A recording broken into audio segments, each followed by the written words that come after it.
Assalamualaikum warahmatullahi wabarakatuh. Salam sejahtera bagi kita semua. Pada kesempatan pertemuan kelima ini kita masih membahas tentang Business Impact Analysis, tapi bagian kedua. Pada kesempatan ini kita lanjutkan prosesnya, yaitu bagaimana cara menghitung RTO atau kalkulasi suatu RTO. Di sini kita lihat ada 3 jenis dampak, yaitu Financial Impact, Operational Impact, Customer Impact. Masing-masing tingkat nilainya mulai dari 0 sampai 4, not available, low, medium, high, dan critical. Kemudian ada scoring minimum atau maksimum. Customer Impact maksimum 12, Operational Impact maksimum 8, Financial Impact maksimum 4. Recovery time objektif 0 sampai 24 jam, 25 sampai 48 jam, 49 sampai 7 hari, ya, 49 jam sampai 7 hari, dan lebih besar dari 1 minggu. Totalnya sama dengan 96. Overall criticality-nya low, misalnya di sini lebih besar dari 1 minggu, nilainya 10 sampai 24, medium 49 jam sampai 7 hari, nilainya 25 sampai 49, high 25 jam sampai 48 jam, 50 sampai 74, tingkatnya yang critical 0 sampai 24 jam, 75 sampai 96. Di sini ada proses hitung-hitungannya mulai dari Financial Impact sampai Customer Impact.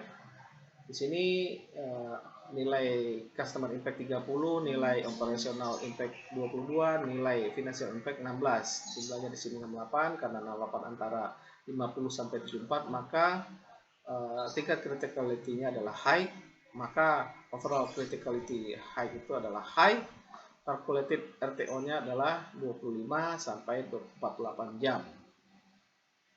Threshold RTO di sini established RTO threshold-nya adalah critical, earliest RTO di mana tingkat critical-nya diseleksi. Di sini function RTO-nya adalah 0 sampai 24 jam, dan secara keseluruhan criticality-nya adalah critical.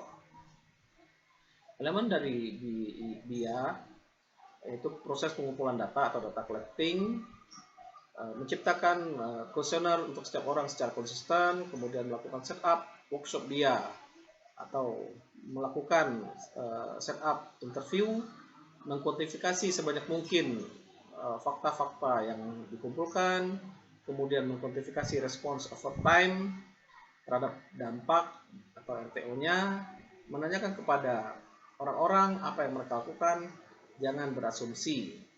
Kemudian proses berikutnya adalah mendokumentasikan dan mengorganisasi informasi, membuat prioritas baik tingkat criticality, kemudian membuat report berdasarkan fakta-fakta yang didiskusikan, jangan menyediakan opini. Kita harus berhati-hati dalam menambahkan catatan percakapan yang tidak faktual. Kemudian proses berikutnya adalah melakukan analisis terhadap informasi yang dikumpulkan. Langkah berikutnya adalah melakukan analisis terhadap datanya. Bisa berdasarkan departemen, yaitu departemennya ada, fungsinya ada, MOTS-nya. Di sini ada, criticality-nya ada, kemudian RTO-nya juga ada, dependent resources-nya juga ada. Kalau berdasarkan tingkat criticality, departemennya apa saja, tingkat criticality-nya apa, kemudian dependent resource-nya apa. Kemudian berdasarkan laporan sumber daya yang ada, di situ ada sumber dayanya, departemennya apa, fungsinya, dan level criticality-nya apa saja. Selanjutnya dari proses atau elemen dari Business Impact Analysis adalah mempresentasikan hasil BIA kepada manajemen, menciptakan laporan yang gampang dimengerti oleh pihak manajemen, kemudian membuat report yang executive summary-nya terdiri dari objektifnya atau goals atau scope-nya apa saja, metodologi yang digunakan apa saja, partisipannya siapa saja, summary atau rangkuman dari hasilnya itu terdiri dari item-item yang paling kritikal apa saja, concern-nya apa saja, kemudian rekomendasinya apa saja. Kemudian kita buat berdasarkan hasil dari fungsi-fungsi yang ada, kemudian dikaitkan dengan RTO-nya, kira-kira apa saja, kemudian fungsi berdasarkan tingkat criticality-nya apa saja, kemudian fungsi terkait dengan departemen-departemennya apa saja, kemudian distribusi RTO berdasarkan sumber daya itu apa saja. Kemudian kenapa kita perlu melakukan business impact analysis? Sebenarnya adalah untuk mengorganisasi dan memprioritaskan seluruh data yang ada di organisasi, menyediakan basis bagi rencana recovery organisasi itu sendiri. Dia merupakan alat bantu untuk alokasi sumber daya, kemudian dia merupakan alat bantu di dalam pengembangan dari strategi recovery, kemudian dia menyediakan fokus untuk testing terhadap kegiatan BCP-DRP. Kesalahan-kesalahan yang mungkin terjadi di dalam melakukan business impact analysis itu yang harus dihindari adalah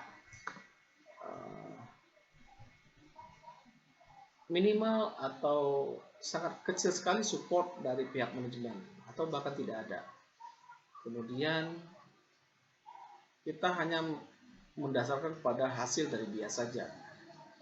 Dan yang sering terjadi adalah sedikitnya persiapan untuk melakukan proses interview atau meeting. Kemudian kita terlalu banyak mengumpulkan data, kemudian fokus pada alat atau aplikasi dibanding prosesnya sendiri. Kemudian kita melakukan asesmen risiko tapi bukan melakukan business impact analysis. Harusnya kita melakukan dua-duanya, baik itu risk assessment atau risk analysis dan juga business impact analysis.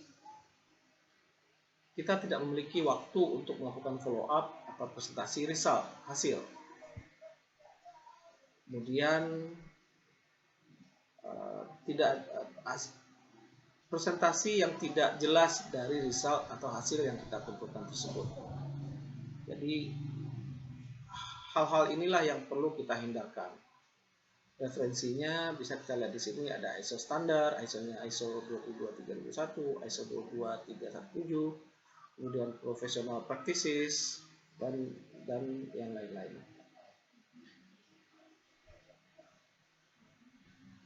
Oke, demikianlah pertemuan kita pada pertemuan kelima ini yang membahas tentang business impact analysis pada bagian kedua. Terima kasih. Assalamualaikum warahmatullahi wabarakatuh.